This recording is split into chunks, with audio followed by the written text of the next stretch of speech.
रहमान रहीम।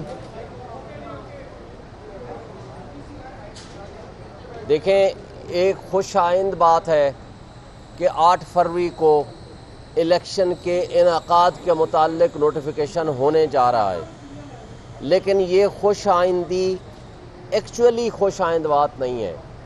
ये हमारे लिए एक शर्म का मकाम है कि हम एक खुद मुख्तार रियासत होने के साथ साथ, एक आइनी हुकूमत होने के साथ साथ, एक आइनी हुक्मरानी का हक जतलाने के साथ साथ हम आइन की पामाली कर रहे हैं। आज प्रैक्टिकली आइन कागज़ों में मौजूद है लेकिन मुअत्तल हो चुका है। आज बुनियादी हुकूक आइन के अंदर लिखे हुए कागज़ों में मौजूद हैं लेकिन मुअत्तल हो चुके हैं। आज आपकी जमहूरियत बज़ाहिर मौजूद है लेकिन मुअत्तल हो चुकी है। आप ये देखें कि आज ये प्रेसिडेंट अगर सेट हो जाता है कि जनाब जब चाहें आप इलेक्शन करा लें, यानी वो केयर टेकर सेटअप जो 2 से 3 महीने से ज़्यादा नहीं काम कर सकता, उसके बाद अनकॉन्स्टिट्यूशनल है। अगर ये कॉन्स्टिट्यूशनल डिक्लेयर हो जाते हैं, यानी 8 फरवरी का मतलब है कि 13 महीने बाद पंजाब और केपी की हुकूमत के इलेक्शंस होंगे सूबाई असम्बलियों के। इसी तरह नेशनल असम्बली के जो इलेक्शंस हैं ये 6 महीने के अंदर होंगे। इसी तरह 2 सूबे सिंध और बलूचिस्तान के भी 6 महीने में होंगे। तो मुझे ये बता दें कि आइंदा के इलेक्शंस के लिए कैसे हम ये तस्वुर कर लें कि अगला इलेक्शंस वो 13 महीने की बजाय वो 3 साल या 13 साल पे चला जाए। और बदकिस्मती की बात यह है कि आपके अपोजिशन लीडर ने कहा था कि अगर 10 साल भी इलेक्शन नहीं होते हैं तो कोई फ़र्क नहीं पड़ेगा। तो फिर मुझे बता दें, इसमें और ज़ियाउल हक के मार्शल लॉ में जिसने कहा था कि 90 डेज़ में इलेक्शन होंगे लेकिन 11 साल के लिए नहीं कराए, और अगर इस दौरान बीच में कराए तो वो भी गैर जमाती लूले लंगड़े से। लिहाजा आज आइन प्रैक्टिकली मुअत्तल हो चुका है। मैं समझता हूँ कि हमारे लिए ये खुश आइन तो ऐसा सच है कि इलेक्शन की तारीख आ गई है, लेकिन ज़रा सा माजी करीब में चले जाएं। सदर पाकिस्तान ने 9 अप्रैल की डेट दी थी। उसके बाद सुप्रीम कोर्ट ने 1 मार्च के फैसले में कहा था कि with the consultation of president आप तारीख दें। फिर इलेक्शन कमीशन ने प्रपोज की थी तारीख 30 अप्रैल, और वो सदर पाकिस्तान ने नोटिफाई कर दी थी वो के पंजाब के लिए, और उसके नॉमिनेशन फॉर्म्स भी जमा हो गए थे। लेकिन पीडीएम की जमातों की ख्वाहिश पे और गैर जानिबदार रहने की बजाय जानिबदारी का मुजाहरा करते हुए उन्होंने अज खुद पावर ना होते हुए 8 अक्टूबर की तारीख दे दी थी। फिर सुप्रीम कोर्ट में दोबारा ये मैटर गया। सुप्रीम कोर्ट ने 14 मई की डेट दी थी लेकिन उसमें भी इलेक्शन नहीं हुआ। फिर 8 अक्टूबर की डेट हमारे कान पक गए सुन सुन के कि जनाब 8 अक्टूबर को इलेक्शन इकट्ठे होगा। फिर नहीं हुआ 8 अक्टूबर को। फिर सदर पाकिस्तान ने 6 नवंबर की तारीख प्रपोज की थी, उसमें भी नहीं हुआ।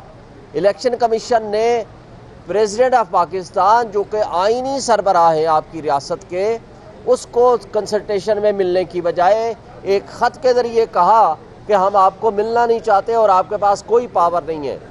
फिर आपने ये भी देखा कि इलेक्शन कमीशन ने उसी दिन अमेरिकन एम्बेसडर से तो मिलना पसंद किया लेकिन आइनी सरबराह से मिलना पसंद नहीं किया। और उसके बाद क्या होता है, आपने देखा कि इलेक्शन कमीशन ने कहा कि जनाब जनवरी में इलेक्शन होंगे। फिर जनवरी की बजाय अब 8 फरवरी की तारीख बिल आखिर उनके दरमियान तय हो गई है। लेकिन मेरा सवाल सिर्फ ये है कि क्या इस बात की गारंटी है कि 8 फरवरी को भी इलेक्शन हो जाएंगे? इसलिए कि पिछली 6 तारीखों पे किसी एक तारीख पे भी इलेक्शन कमीशन ने और पीडीएम की जमातों ने और केयर टेकर्स ने अपने आप को तैयार नहीं किया उस इलेक्शंस के लिए। आज एक लाडले सुपर लाडले नवाज शरीफ और पीएमएलएन के लिए सारे रियासती इदारे बांदी बन के खड़े हुए हैं।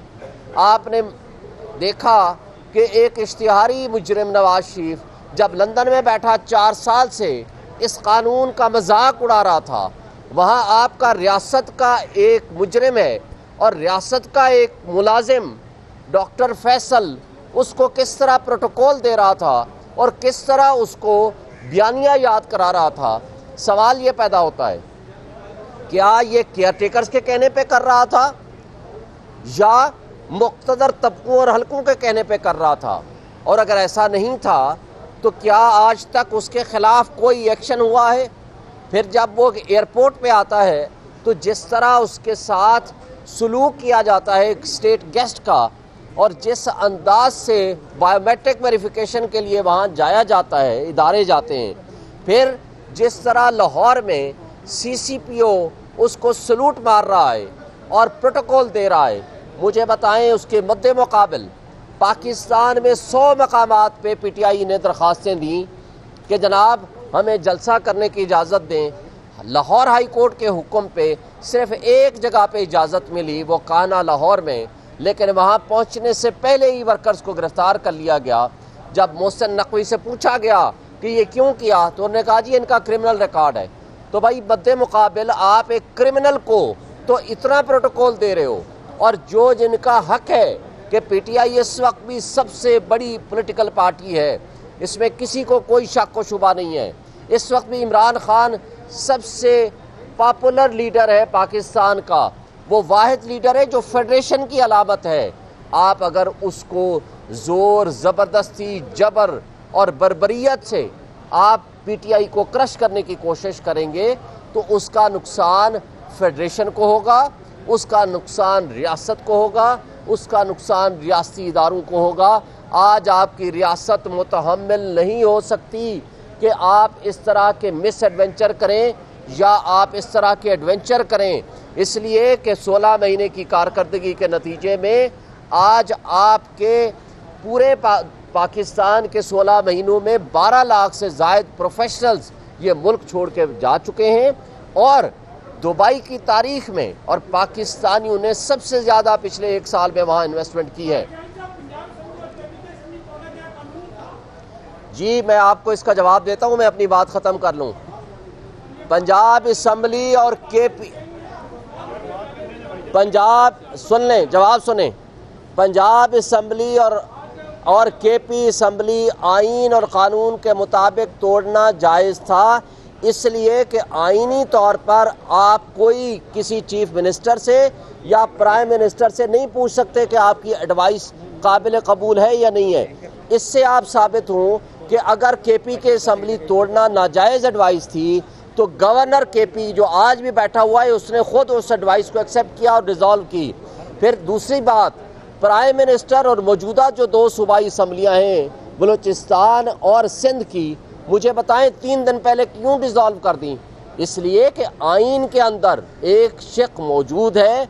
जब तक ये आइन है तो ये इस आइन का तकाजा है कि कोई भी शख्स जो चीफ मिनिस्टर के ओहदे पे हो या प्राइम मिनिस्टर के ओहदे पे हो, जब वो एडवाइस देगा तो प्रेसिडेंट ऑफ पाकिस्तान या गवर्नर पाबंद है उसको तोड़ दे, और अगर नहीं तोड़ेगा तो 48 आवर्स के बाद ऑटोमेटिकली डिज़ोल्व हो जाएगी। लिहाजा आपके क्वेश्चन के बाद आगे मैं एक बात कह दूं, इस वक्त इमरान खान के ख़िलाफ़ साइफर मुकदमा बनाना ही ग़ुलामी की बदतरीन मिसाल कायम करना है।